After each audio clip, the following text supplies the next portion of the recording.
Hi, my name is Shane. Thanks for hanging out today. We are going to talk about using dynamic microphones as drum overheads.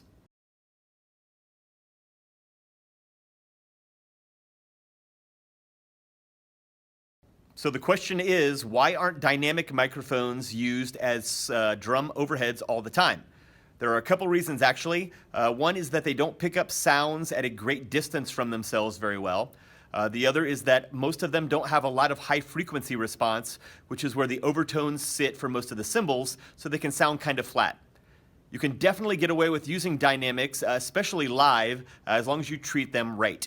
Live, a condenser as an overhead, a large diaphragm condenser can become a nightmare pretty quickly. If you've got guitar amps on stage, they pick up basically everything and are prone to feedback. So dynamics live is certainly an option as long as you treat the sound right. So what I'm going to do today is record with some common dynamics alongside of a large diaphragm condenser and my Zoom H6, which has a pair of condensers on board. We'll compare and contrast those sounds. You can draw your own conclusions, but I definitely think you can get away with it. A lot of us have heard the story that Woodstock was recorded using only Shure SM58s. I've heard that from a number of sources. I believe it to be true, and that certainly turned out okay, so you can get away with dynamics, especially on stage. So let's get to it. Here's what I got going on. The first setup I'm going to test out today is a Shure SM58 centered over the kit. That is right over the bass drum. Beside it is a large diaphragm condenser, which is the MXL V67. So I'm going to play a passage and let you hear it through both of those mics. Also on all the tests today, I have a Shure Beta 52 inside the kick drum, and I have a Shure SM57 on the snare drum. Those are industry standards. I'm going to use those on all the videos today to give the kick and snare a little punch, and we're just going to change the overhead situation. Also, I have the Zoom H6, which is recording all of those microphones, and it uses its onboard preamps, and I'm not going to do any EQing to the sound. I'm just going to leave it flat, and you can hear how those sound, just with no effects, no EQ. I'll probably do a little normalization, in case I hit anything way super loud. So here we go with the Shure SM58 as the overhead.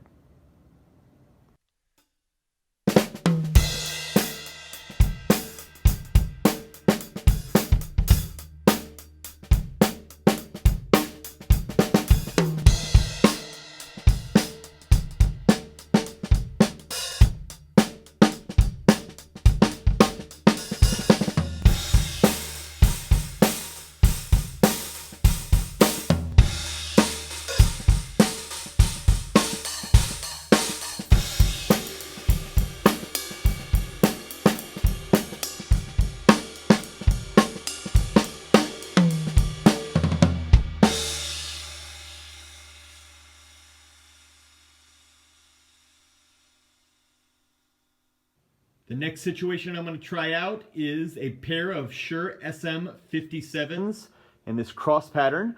I'll compare that to the Zoom H6, which are condenser mics, and right there underneath it. The Zoom H6 is my standard recording solution for all of my YouTube videos. So it looks kind of weird, but let's see how that sounds.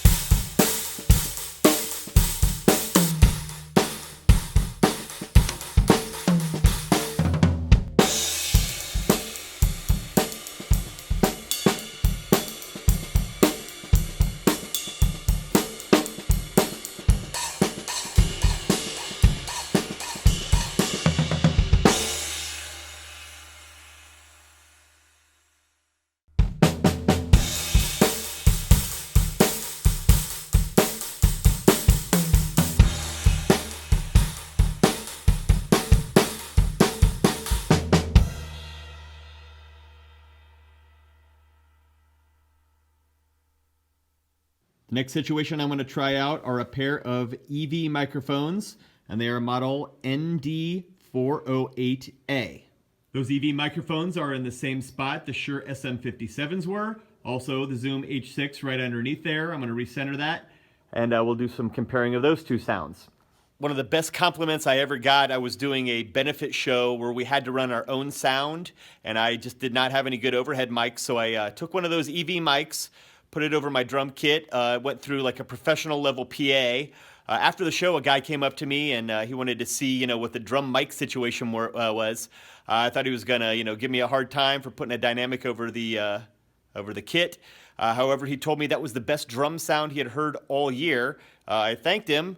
Then he told me he was the regional Shure rep. And I wasn't even a Shure mic, so that was a really good compliment. And I know that those EV mics sound really good overhead. I believe that they pick up a lot higher frequency than the 57 and the 58. I'll look up those specs and flash it on the screen here. But let's see how the pair of those sounds over the kit.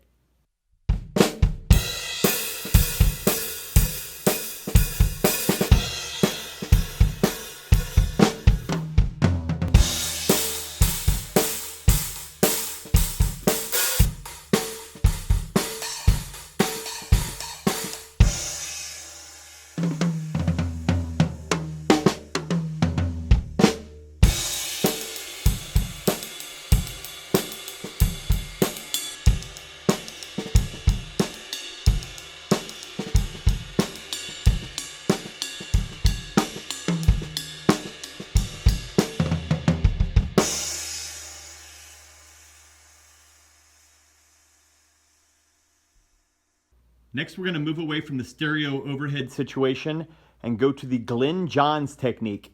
I will put a link to this down in the video description so you can read up on it. Glyn Johns is the gentleman that did a majority of the Led Zeppelin recordings. So that huge John Bonham sound likely came from a setup like this, however, using much better mics. The first mic directly over the snare drum, pointed straight down. And the second mic is over to my right above the floor tom, pointed at the hi-hat. They are both about 3 feet from the snare drum. You need to measure those and make sure they are as close as possible so you don't have any phasing issues. There's also some panning involved here. I'm not sure exactly what I'm going to do right now, but I will annotate what I have done up on the video. So let's hear how that sounds.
The last situation I'm going to try out today is the same Glyn Johns setup, only using the EV mics I had earlier.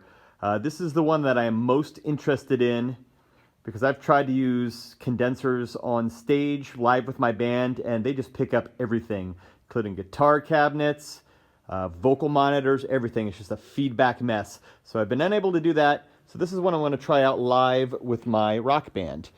So there's the one over the floor tom, pointed at the hats. Above the snare, those are 36 inches from the snare. Let's give it a shot.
Well, there you have it. Some different situations using some dynamic mics as drum overheads. I did not EQ any of these sounds. However, if you're going to record like this or play live like this, that is something you're definitely going to want to do. Probably you're going to want to boost the higher frequencies, but it all depends on your cymbals, the room you're in, your equipment, all that. So there's no really hard and fast rules there. Just kind of play around until it sounds good. I'm sure you can get some sort of usable sound out of it. Once again, I'm Shane. Thanks for hanging out today. Make sure you subscribe to the channel. Check out all these social media sites. Check out some of my drum covers and other tutorials, and take care.